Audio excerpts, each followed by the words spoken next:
पीलीभीत जनपद के तहसील कलिंगा क्षेत्र के तीर्थ स्थान मां गोमती उद्गम स्थल गेस्ट हाउस में पहुंचे भारतीय बजरंग दल के कार्यकर्ताओं ने एक बैठक किया।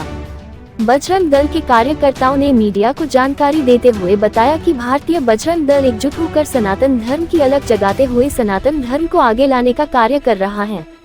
इस अवसर पर भारतीय बजरंग दल के कार्यकर्ताओं ने हर हर महादेव तथा भारत माता की जय के नारे लगाए तथा सनातन धर्म को मजबूत, सुदृढ़ और संगठित करने का प्रण लिया। इसके साथ ही उन्होंने सनातन धर्म का प्रचार प्रसार करने और इसको मजबूत करने हेतु उपस्थित लोगों को उत्साहित भी किया। वहीं जिला अध्यक्ष संजय मिश्रा ने उपस्थित लोगों को सनातन धर्म के बारे में विस्तार से जानकारी देकर लोगों को जागरूक व संगठित रहने हेतु प्रेरित किया। इस दौरान बजरंग दल के प्रदेश अध्यक्ष विवेक, मुनिराज सिंह, कुलदीप मिश्रा सहित तमाम कार्यकर्ता भारी संख्या में मौजूद रहे। हिंदुत्व की अलग जगाने वाले हमारे बड़े भाई विवेक मिश्रा नाहिन जी,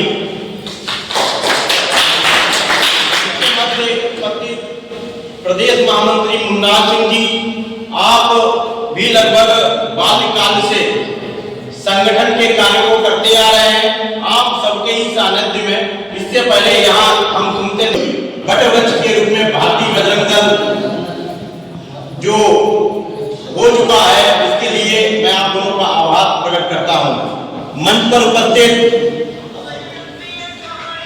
दीपक माधव जी, आप सबके बीच 24 घंटे लगातार चाहे गौरक्षा की बात हो, नवजिहाद की बात हो, हिंदू हितों की बात हो, राजनीति की बात हो, आप सबके मध्य उपस्थित रहते हैं। हमारे साथ आए सोवी सिंह जी, आप प्रखंड के मंत्री हैं। 60 लोग मैं अकेला, ऐसे न लोग भाई, मैं अकेला बोल रहा हूँ, आप 60 लोग बोल रहे हो।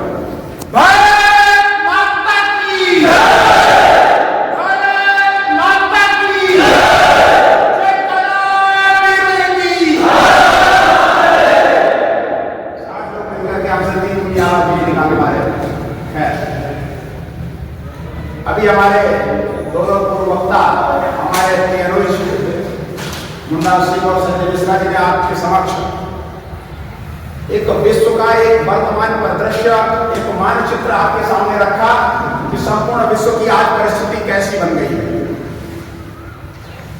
कभी संपूर्ण विश्व पर हम शासन करते होंगे, संपूर्ण सप्तखंड धरातल हमारे पूर्वजों की तलवारों के नीचे रहा होगा, लेकिन आज से 1400 वर्ष पहले इस धरती पर आया इस्लाम और 2000 वर्ष पूर्व आई ईसाइयत ने आज संपूर्ण विश्व पर कब्जा कर लिया। 200 में 100 से ज्यादा देश ईसाइयों के, 58 देश मुसलमानों के, और हम हिंदुओं के पास हिंदू राष्ट्र कहने के लिए एक रत्ती भरनी, एक इंच भी भूमि नहीं है जिसको हम आधिकारिक रूप से कह सके कि यह हिंदू राष्ट्र है। यहां तक भी ठीक था, क्योंकि हम तो सर्वभक्त सुखना सर्वेशम निरामया बात करने वाले लोग हैं। हम तो धर्म की जय हो, धर्म का नाश हो, प्राणियों में सद्भावना हो, विश्व का कल्याण हो की भावना रखने वाले लोग हैं। हम तो यत्र नार्यस्तु पूज्यन्ते रमन्ते तत्र देवता की भावना में विश्वास रखने वाले लोग हैं। हम तो चिड़ियों को भी दाना, गाय को भी रोटी, चींटी को भी आटा, बंदर को भी केला खिलाने वाले, चना खिलाने वाले लोग हैं। हम तो मानव मात्र को छोड़िए प्राणी मात्र में सद्भावना की बात करने वाले हैं।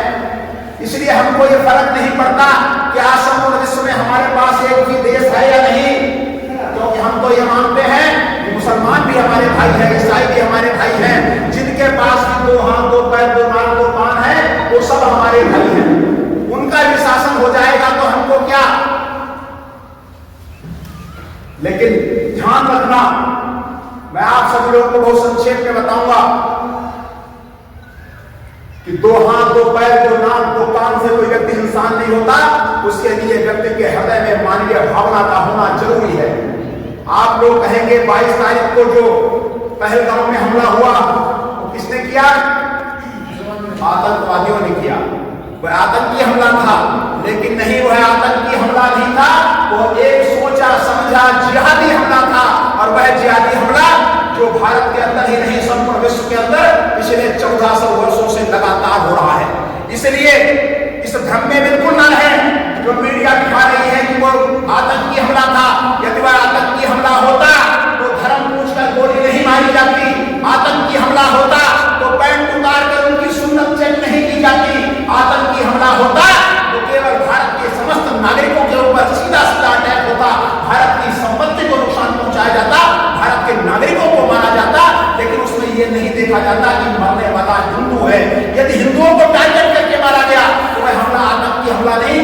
जिहादी हमला था। और जिहादी हमला कौन सा? वही जिहादी हमला जिसने हमारी महारानी पद्मिनी को 16,000 सखियों के साथ जिंदा चिता में कूदकर जौहर करने के लिए विवश कर दिया। वही आतंकी हमला जिसने हमारे महाराणा प्रताप को जंगल जंगल भटककर घास की रोटी खाने के लिए विवश कर दिया। वही जिहादी हमला जिसने संभाजी महाराज को 56 दिनों तक चाकू से नोच कर मारा। वही जिहादी हमला जिसने हमारे भारत को 24 बार तोड़ा। वही जिहादी हमला जिसने बंदा बरानी के छोटे से बेटे का मांस काटकर उनके मुंह में ठूस दिया। वही जिहादी हमला जिसने गुरु गोविंद सिंह के छोटे छोटे बच्चों को जिंदा दीवार में चुनवा दिया। अगर बताने के लिए खड़ा हो जाऊंगा तो संभवतः समय कम पड़ जाएगा। वह जिहादी हमला जिसने 1400 वर्षों तक संपूर्ण विश्व के अंदर कत्लेआम मचाया। अबे हमारे गुरु वक्ता ने बताया हमारी माताओं बहनों की 2-2 दिनार में मंडियां लगाई। वह जिहादी मानसिकता के लोग आज भी रुके नहीं है। आसपास के देशों को तोड़ने के बाद, उनको पूर्णतया इस्लामिक राष्ट्र बनाने के बाद Afghanistan, Pakistan, Bangladesh, Iran, Iraq, Libya, Syria सब कुछ कब्जाने के बाद आज हमारे देश में कश्मीर और बंगाल जैसी स्थितियां हैं। कश्मीर और बंगाल ही नहीं, हमारे उत्तर प्रदेश के भी विभिन्न स्थानों पर छोटे छोटे पाकिस्तान, छोटे छोटे बांग्लादेश, छोटे छोटे कश्मीर बन चुके हैं। हमारे देश की सरकारें मुंतसक है, संपूर्ण विश्व समुदाय मुंतसक है, पुलिस प्रशासन असहाय है, कोई भी हिंदुओं को बचाने में सक्षम महसूस नहीं कर रहा है। यदि सरकारें सक्षम होती, यदि सेना सक्षम होती, यदि पुलिस सक्षम होती तो आप बताइए क्या कश्मीर के अंदर वो लोग मारे जाते? क्या बांग्लादेश के अंदर मारे जाते? बांग्लादेश को छोड़िए, बंगाल के अंदर कितने दिनों से, पिछले इतने महीनों से लगातार हिंदुओं का नरसंहार किया जा रहा है। हमारे मठ मंदिरों को तोड़ा जा रहा है, बहन बेटियों के साथ सार्वजनिक रेप किए जा रहे हैं। मैं देख रहा हूं वीडियो को, मैं देख रहा हूं फोटो को, मीडिया में जो चल रहे हैं, सोशल मीडिया में चल रहे हैं, लेकिन किसी के कान पर जू नहीं लग रही है। मैं देख कर हतप्रभ हूं।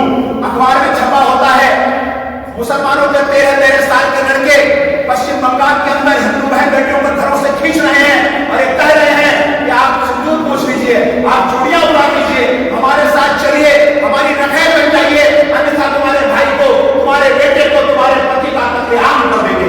खुलेआम मंदिर तोड़े जा रहे हैं, साधु संत मारे जा रहे हैं, बहन बेटियों का कत्लेआम हो रहा है, गौ माता की सार्वजनिक हत्या हो रही है। और इस देश के अंदर सरकारें भी हैं, प्रशासन भी है, लेकिन कोई मदद करने वाला नहीं। 2 साल से मणिपुर चल रहा है, मैतेई समाज का हिंदू मारा जा रहा है, माताओं बहनों की नग्न परेडें निकाली जा रही है। इससे ये सिद्ध हो चुका है अब हिंदुओं को कोई भी बचाने वाला नहीं है। हिंदू अनाथ हो चुका है, अपने वोट से चुनी हुई सरकारें भी हिंदुओं को बचाने के लिए लाचार हो